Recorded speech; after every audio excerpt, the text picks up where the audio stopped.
আসসালামু আলাইকুম। আশা করি সবাই অনেক ভালো আছেন। আজকে গরু পালন নিয়ে খুবই গুরুত্বপূর্ণ দুই একটি কথা আমি আপনাদের সম্মুখে উপস্থাপন করতে যাচ্ছি।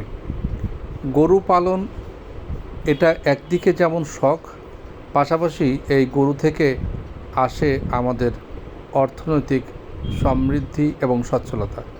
শখ থেকে বাণিজ্য, এই দুইটা জিনিস যখন একসঙ্গে আসে তখন সেটার মধ্যে যেমন মানসিক প্রশান্তি থাকে পকেট গরম হওয়ার মতো ব্যাপার স্যাপার।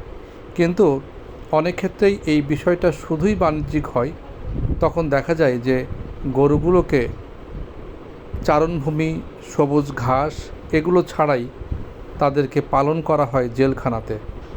যেমন একটা ছোট্ট ঘর, সেই ঘরের মধ্যে একটা গরুকে ঢোকানো হয় 6 মাসের জন্যে।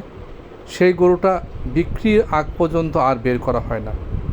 এটা একটা জেলখানার মতোই ব্যাপার স্যাপার।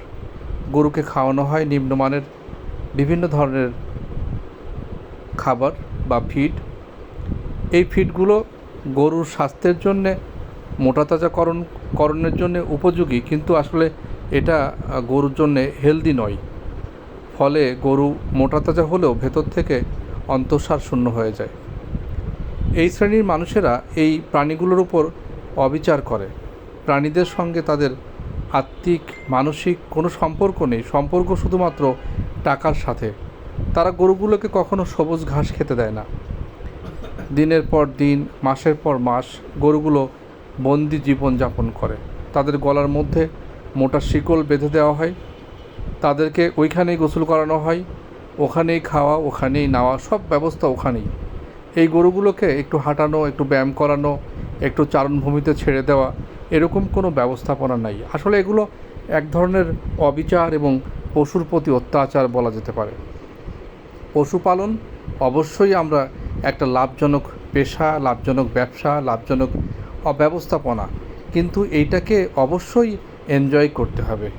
এটাকে এমন একটা পরিবেশ তৈরি করতে হবে যাতে পশুগুলো প্রাকৃতিক পরিবেশের কোলের মধ্যে থেকে সুন্দরভাবে বড় হয়, বেড়ে ওঠে এবং আমাদের খাওয়ার উপযোগী হয়, আমাদেরকে তারা দুধ এবং বাচ্চা দিয়ে থাকে।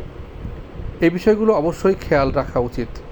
পশুপালন করে টাকা উপার্জন করব, দুধ খাবো, মাংস পাবো, ঠিক আছে, কিন্তু তাদের উপর অত্যাচার করে নয়। তাদের অধিকার যেন খর্ব না হয় সে বিষয়টা খেয়াল রাখতে হবে। মনে রাখতে হবে তাদেরও প্রাণ আছে, তাদেরও ভালো মন্দ বোঝার ক্ষমতা আছে। তারা বলতে পারে না, সেজন্য তাদের উপর অত্যাচার করব না। নতুন নতুন ভিডিও পেতে আমাদের সাথে থাকুন, আর পেজটি লাইক করে কমেন্ট করে আমাদের আরও উৎসাহ দিন। শুভকামনা রইল। আসসালামু আলাইকুম ওয়া রাহমাতুল্লাহ।